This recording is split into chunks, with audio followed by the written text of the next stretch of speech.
नमस्कार फ्रेंड्स, जय जगन्नाथ। आपण मानक मो चैनल रूपालीज ब्लॉग से स्वागत। चलते आज वीडियो को स्टार्ट करवा। आज रेसिपी हूँ बहुत ही यूनिक और न्यू टाइप रेसिपी, जहाँकि चाउल चूना रे मुझे पिठा बनी देखेबी बिना जंतुणी रे, बिना किसी झंझट रे आपण मानक बनी देखेबी। बहुत जल्दी बनी भी रेडी हो घरे थिबा सामग्री ही बनी रेडी हम। तो से पिठाटी मुझे सहज उपाय कौन भाया बनी देखेबी।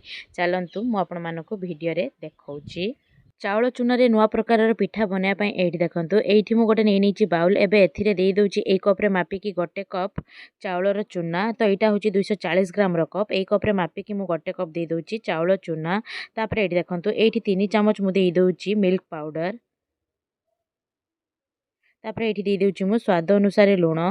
तापर सबको मुझे भल भाव स्पून साहाय्य भल भाव मिसई नेबी। ये देखो तो देखो फास्ट भल भाव एगुड़ी सब मु मिसई नहीं। ये देखो ये गोटे गिनारे मुझे दौची कि नड़िया कोरा। नड़िया कोरा देले पिठार स्वादटी ए बहुत ही बढ़िया हुए।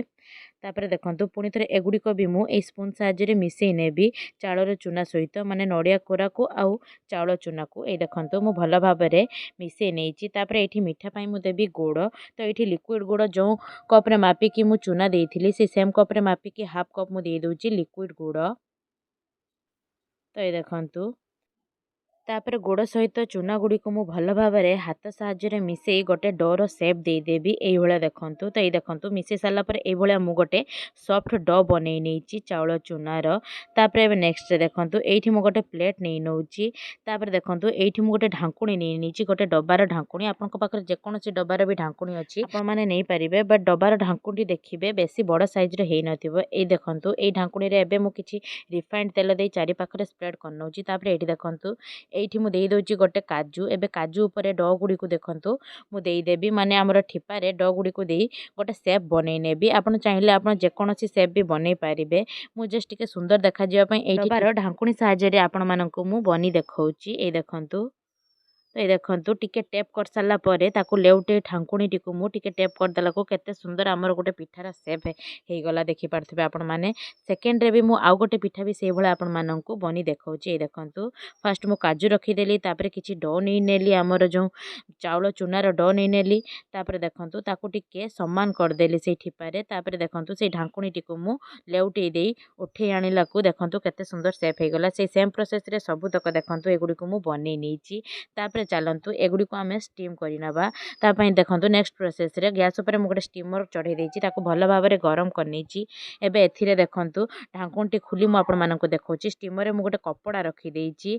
एबे से कपड़ा उपरे सबुतक पिठा को मुझे दौची। तो कपड़ा देले कौन हम ना पिठा गुड़ी को आमर स्टीमर चिपकी जीवन मु कपड़ा दे देले पिठा गुड़ी को आमर इजिली बाहरी आसो। तो देखो सबुतक पिठा को मुझे रखीदे। एबे देखो कपड़ाटी उपर मु पिठा उपर ढांकी नौची भलिया।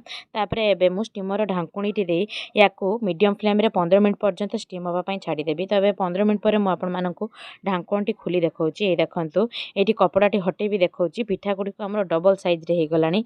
केते सुंदर भी देखा जाउची देखो पिठार कलर गुड़ी को। तो ये पिठा गुड़ी को मु बाहर करनेबी गैस रो फ्लेम टी को ऑफ करी।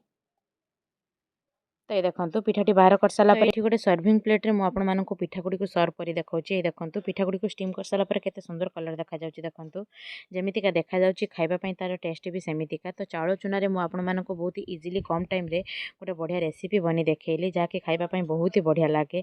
तो ये पिठा गुड़ी को बाहर तो सुंदर देखा जाउची, भितरटी भी कौन भाया देखा भी जाउची। मु आपको ये भांगी देखौची।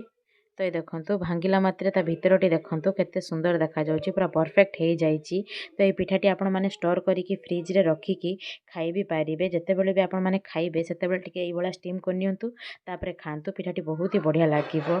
तो जदि आपण मानको ये वीडियोटी पसंद आसिला लाइक करंतु, सांग मानक सहित शेयर करंतु। जदि चैनल रे न्यू अछंती प्लीज प्लीज प्लीज सब्सक्राइब करि नियंतु। ए भला न्यू न्यू वीडियो पई आज पई एतिकी रहुची। नमस्कार।